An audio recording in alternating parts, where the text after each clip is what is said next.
Joshua Van is now taking on Ray Saruya. Ray Saruya replaces Bruno Silva, who's out of that fight. So this is UFC 313, March 8th in Vegas. It's a flyweight contest. It's a good fight, but it's kind of killing off a contender maybe, or temporarily derailing him. Saruya's 10-0, really good takedowns and ground game, and Joshua Van has a really excellent striking game, dangerous with his punches. So it's kind of like a striker versus grappler type of fight, so it should be interesting. That's March 8th, UFC 313 in Vegas. Ray Saruya says, I'll get the belt next year. No, it may start as early as this year. He's not in the rankings yet. If he beats Van, he will be. Van's 15 behind Asakura and Bruno Silva. Miesha Tate's going to be taking on Yana Santos May 3rd in Des Moines, Iowa. That's number 10 and 11 in the bantamweight division. It's official, May 3rd versus Yana Santos. I still got what it takes. And if you doubt me, please stick around. Mark your calendars.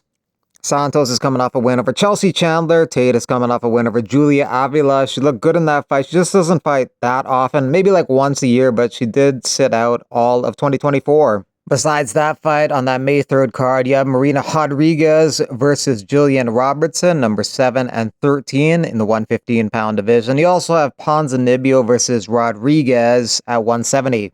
You also got Zhang Yang Li versus Trevor Peek and Smotherman versus CD.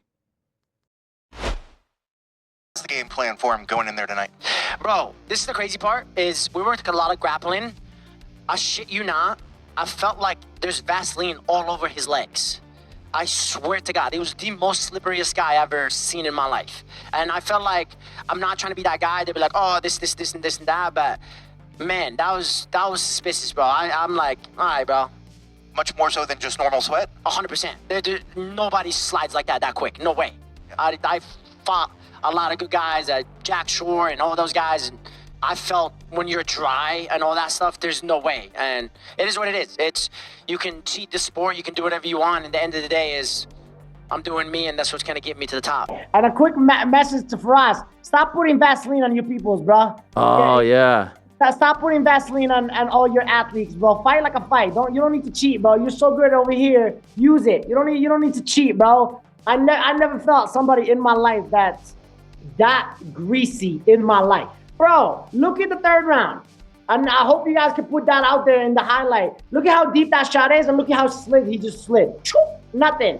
And if we know what we know, he's famous about that with GSP and a lot of guys. So I just want to throw it out there. You're such a good coach. You're such a high-level coach. I give you all the respect in the world. But you don't need to cheat, bro. Win fair and square. This is the part of the sport. You can do steroids. You can do all that stuff. It is what it is, but you don't need to cheat on day off. You're so scared of Aljamain. Did you like that? You scared of my grappling like that? Come on now.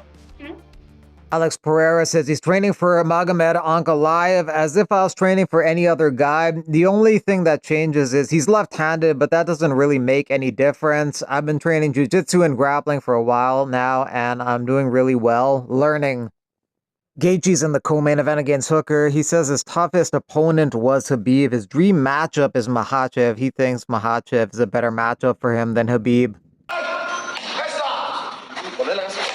Joe Solecki retires. He holds wins over Jim Miller, Austin Hubbard, and Matt Wyman in the UFC.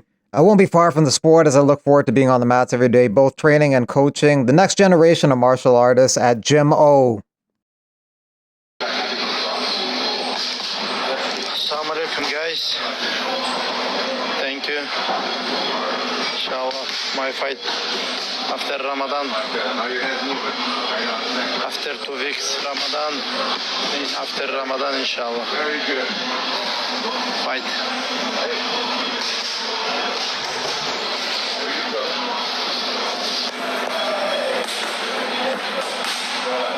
Morning training finish.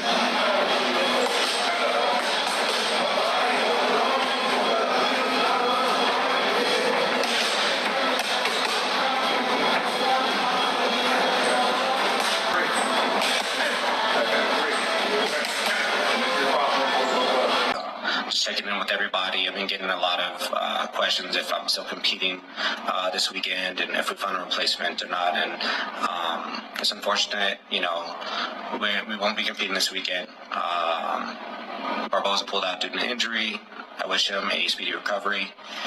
We had a replacement in mind, and it just didn't work out. So it happens sometimes, man. So just gonna recover a little bit from this long grueling camp we had. I was prepared for a war, and I know he was too, and I'm assuming that's why injuries didn't happen. Just a game, and I wish him the best, but I'm moving forward. Hopefully we're going to be able to find a replacement or like a matchup, here pretty soon, and get back in there, try to, climb that ladder to the top. So thank you guys for reaching out. Again, I'm sorry that, we won't be fighting, but, I want God's fight, not mine.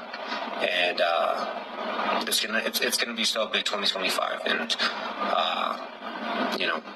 we're gonna be working harder than we've ever had, and you're gonna see the best of me.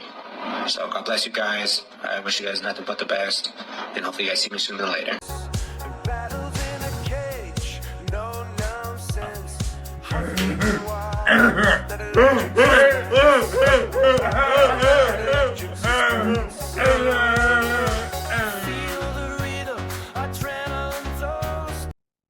Yadong, ranked number 8 in the UFC bantamweight division, expressed frustration over not being matched with any opponents by UFC, despite his willingness to fight unranked fighters, leading to a year-long hiatus from competition.